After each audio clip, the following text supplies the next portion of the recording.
Thank you, Mr. President. Mr. President, Your Excellencies, today's briefing marks the 19th visit of the Office of the Prosecutor to this Council to update its members on the situation in Darfur. December 2014 will be the 20th such briefing, and March 2015 will mark 10 years since this Council referred the Darfur situation to the International Criminal Court. None of these markers give cause for celebration. Close to 10 years since the much-lauded Council's referral of the situation in Darfur to the International Criminal Court, systematic and widespread crimes continue to be committed with total impunity in Darfur. It is indeed an understatement to say that we have failed the Darfur victims who continue to bear the brunt of these crimes. Over the past years, a number of players, including the International Criminal Court, the United Nations and others, have been engaged in efforts to bring justice and other forms of relief to Darfur's victims. Time has now come for us to take a critical look at the impact of all of our efforts vis-à-vis Darfur. What have we achieved in concrete terms? Have we lived up to the expectations of Darfur's victims? Sadly, the intellectually honest answer is a resounding no. While the International Criminal Court may have significantly contributed to raising awareness about massive and systematic crimes committed in Darfur, the Court's best contribution to ending impunity through a judicial process that independently, fairly and impartially assesses the evidence and determines guilt or innocence is yet to be achieved. The reality is that the International Criminal Court's judicial process cannot take place without arrest. Darfur suspects remain at large, and no meaningful steps have been taken to apprehend them and bring them to justice. To be clear, the court does not have power to arrest indictees. It is the responsibility of states and others to arrest and surrender indictees to the custody of the International Criminal Court.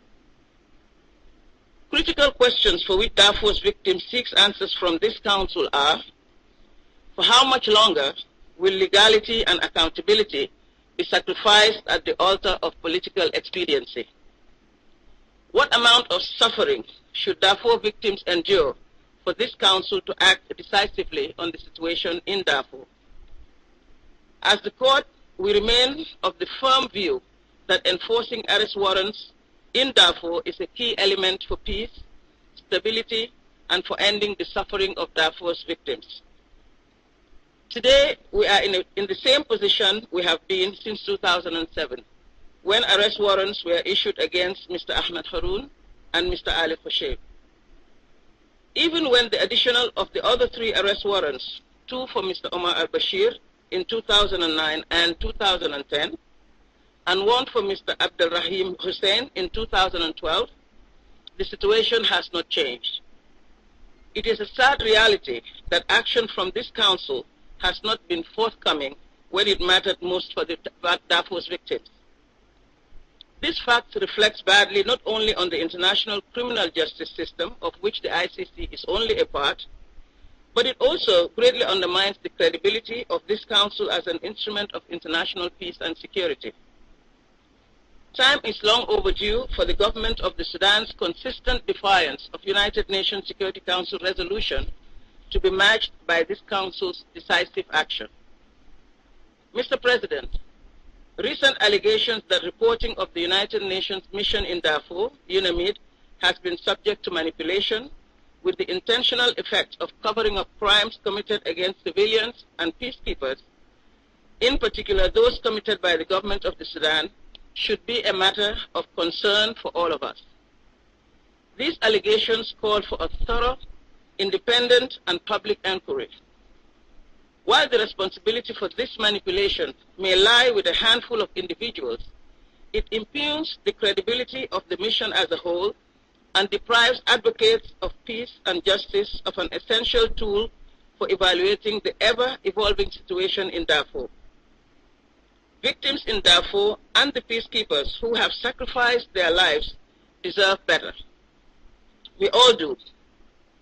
It is hoped that this Council, and indeed the United Nations as a whole, would take immediate and concrete steps to establish the full facts and take appropriate action if the allegations prove to be well-founded. The implementation of the non-essential contracts policy, in particular, with regard to the Darfur situation, deserves closer scrutiny within the United Nations system. As my office suggested in its June 2013 report, application of the non-essential contracts policy requires a rigorous assessment as to whether such contracts are indeed strictly required for carrying out the essential United Nations mandated duties. Without such an ongoing assessment, both before and after contacts with those subject to the court's warrants of arrest, the potential for these individuals to take advantage of the United Nations goodwill to legitimize their own actions loom large. In order to dispel misperceptions about the United Nations engagement with indictees, the United Nations may wish to make public, to the extent possible, all its contacts with those subject to ICC warrants of arrest, including, to the extent necessary, providing explanations of why such contacts are deemed to have been strictly required for carrying out essential UN-mandated duties. Mr. President, we have taken note of Mr. Omar al-Bashir's travels during this reporting period, including his visits to Rome Statute states parties. States parties are clearly obliged to cooperate with the ICC in arresting and surrendering those subject to ICC arrest warrants. In a recent chamber decision, the judges have made it clear that states parties must consult with the judges about their identified problems that may hinder their cooperation with the court in effecting arrests. On the issue of immunity, the judges also found that there could be no lack of clarity about Mr. Omar al-Bashir's lack of immunity under Article 27 of the Rome Statute. The question of Mr. Bashir's travel remains a matter before this Council.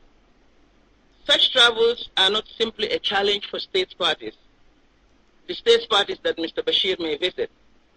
It is a challenge for all states to provide the necessary support and assistance to each other to ensure that an effective arrest and surrender can take place.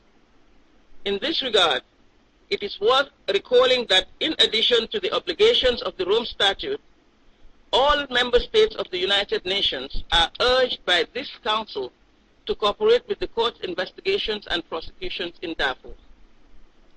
As the pretrial chamber recently emphasized, and I quote, "When the Security Council, acting under Chapter 7 of the United Nations Charter, refers a situation to the court as constituting a threat to international peace and security, it must be expected that the Council will respond by way of taking such measures which are considered appropriate if there is an apparent failure on the part of states parties to the statute or Sudan to cooperate in fulfilling the court's mandate as entrusted to them by this Council.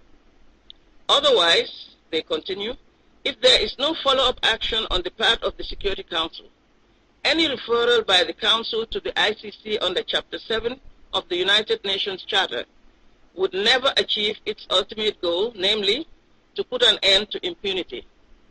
Accordingly, the Chamber concluded, they said any such referral would become futile. Mr. President, I share the deep concern of UNAMID Deputy Joint Special Representative Joseph Mutabuba and the United Nations Resident and Humanitarian Coordinator in Sudan, Ali Al-Zatari, over the increasing violence in Sudan, in Darfur, and the immense number of people who continue to be displaced. I likewise deplore the increasing constraints placed on those who are trying to aid the displaced, making it more and more difficult for them even to properly monitor the conditions of the displaced. The deliberate obstruction of humanitarian aid must end. Equally concerning is the ongoing patterns of aerial bombardments and armed attacks on the civilian population by militia and Janjaweed, and in particular, the involvement of the newest iteration of the Janjaweed, the Rapid Support Forces, led by Mohammed Hamdan, it is particularly disturbing that in February of this year, the Rapid Support Forces shifted their operations from North Kordofan to Darfur. My office's factual indicators seem to illustrate a similar pattern of indiscriminate and disproportionate attacks against civilians by the Rapid Support Forces. In all of the reported attacks, crimes against civilians were allegedly committed from the end of February onwards, coinciding with the deployment of the Rapid Support Forces to Darfur. In 12 of the 17 reported attacks, civilian villages were set ablaze. And in the majority of the attacks, the presence of rebels in the attacked areas is not reported, while in others, the information available is ambiguous. All of the attacks were carried out in areas located in South and North Darfur. This reporting period has also witnessed an increasing pattern of gang rapes of women and girls. I have just released a comprehensive policy paper on sexual and gender-based crimes. My office recognizes that sexual and gender-based crimes are amongst the gravest under the Rome Statute. This policy paper will guide the office's work in this area and in the Darfur and all other situations under the jurisdiction of the International Criminal Court. Attacks on students in civil society and on local leaders, and in particular, the 21st January attack on Zaligay, Central Darfur, in the course of which security forces attacked and beat students who protested military fees imposed on residents in support of military operations, are also very disturbing. Equally disturbing is the April 3rd attack at the University of Nyala in South Darfur, during which 100 students were beaten, dispersed with tear gas, and 7 arrested. This followed a demonstration against the arrest of 4 students who had criticized the government over ongoing killings, lootings, and burnings in Darfur. The use of violence against unarmed civilians must be addressed. Mr. President, let me repeat what I have stated to this Council many times before. The government of the Sudan, as the territorial state, has the primary responsibility and is fully able to implement the warrants consistent with its sovereign authority. It has consistently failed to do so. At the same time, it has also failed to provide any meaningful measure of justice at the national level. I look forward to constructively interacting with the Council on the Darfur issue. What is needed is a dramatic shift in this Council's approach to arresting Darfur's suspects. I appreciate the efforts being made to ensure that this Council produces a substantive response to the 8 outstanding communications from the Court. Likewise, I believe that concerted efforts to promote cooperation with the Court may help fill the gap. In that regard, I kindly call on all states and this Council to find creative ways to support those amongst them that may be most vulnerable to planned visits by Mr. Omar al-Bashir or other individuals wanted on the ICC arrest warrants. Mr. President, I thank the esteemed members of this Council for their attention and for remaining actively seized of the Darfur situation. Darfur does not have to be a failure of this Council, for the United Nations, or for the International Criminal Court. It is incumbent upon all of us to take concrete and effective action now to ensure that our efforts to protect victims in Darfur show tangible results and do not go down in history as an indefensible failure. Mr. President, I thank you, Your Excellencies.